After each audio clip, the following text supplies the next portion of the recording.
In this video, I thought I would show you how to use Blender to modify a truck. First, we need to delete the cube and the camera. We then go to Import STL. Now I have these files stored in a certain location, so here I am just looking for the file and bringing the STL in. Once the STL comes in, I need to change the angle of the truck. So we go to here, we press N on the keyboard, this will bring this menu up, type in 90 degrees.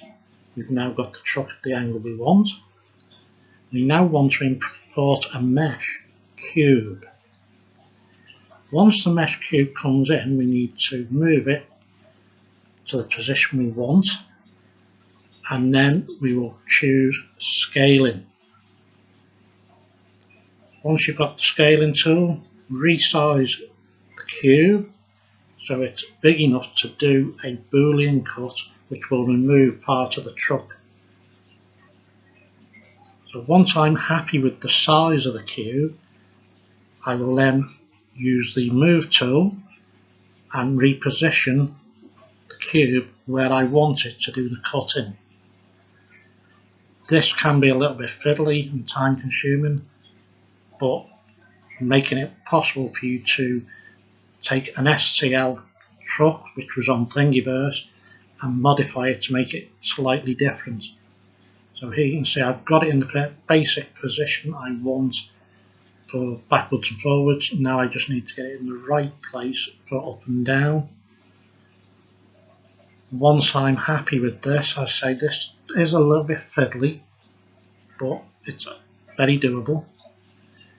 So once I've got it in the position I want, the next thing I need to look at doing is click on the truck.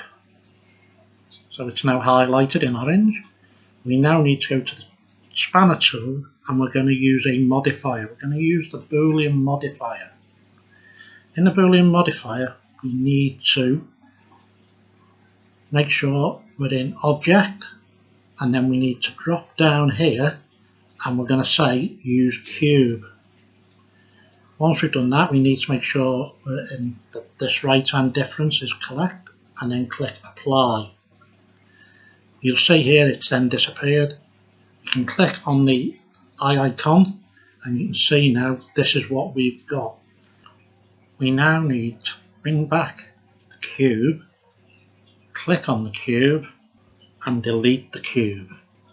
We then highlight the truck, file, export, STL, save it where you want it, give it the name,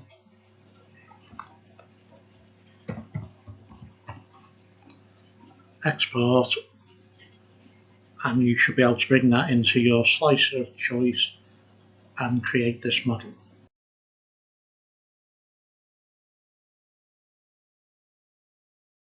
And here we've got the dimensions within Blender. But when we bring this into Chitterbox, it will be a different size again, so we will need to rescale it. So if we do a Wikipedia search for the Austin K2 truck, we find its dimensions approximately is 2.6 meters long. So we can put this into our scale calculator. So change this to meters. 2.6, and this will give us a scale length for 00 gauge of 34.12. So I've now brought the truck into Super Slicer, and we need to change the Y dimension, and this number here we need to change to 34.1 to get our scale factor. And in this case the scale factor it came up with is 491. This is now scaled to the size we want it to be able to print it. The only other thing I would suggest you do is again right click, fix through netfab.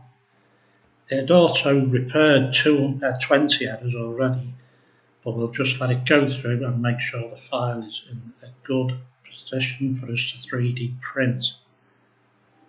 Due to complex nature of the model, it will take a little while to do this. Once it's finished, just right click and I will then export STL. You can keep it the same name if you wish. And now you are ready to take that into Jitterbox to do the slicing and supporting.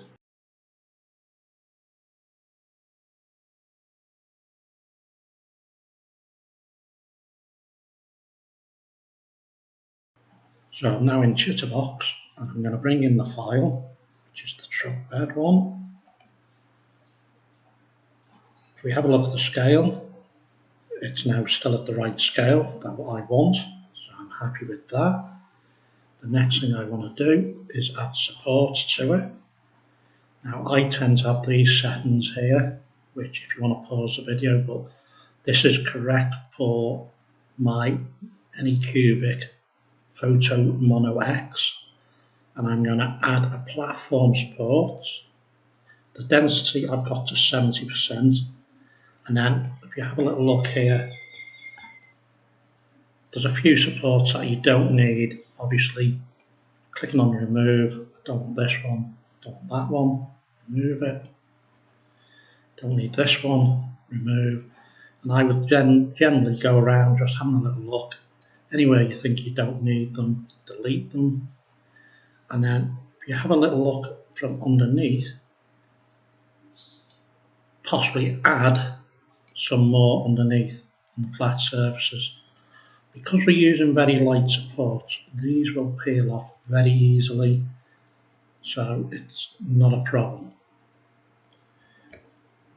Then all I need to do then is go back to here, slice it, click on save it as my file type that I want,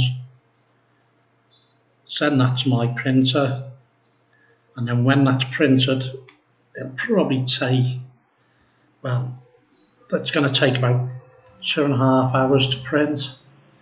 Then I put it in a bit of warm water, and basically those supports just peel off, no issue. And these are the trucks that you can see on my layout where I add different loads to them. I may have a look at doing another video, a load with some tarpaulins in the future.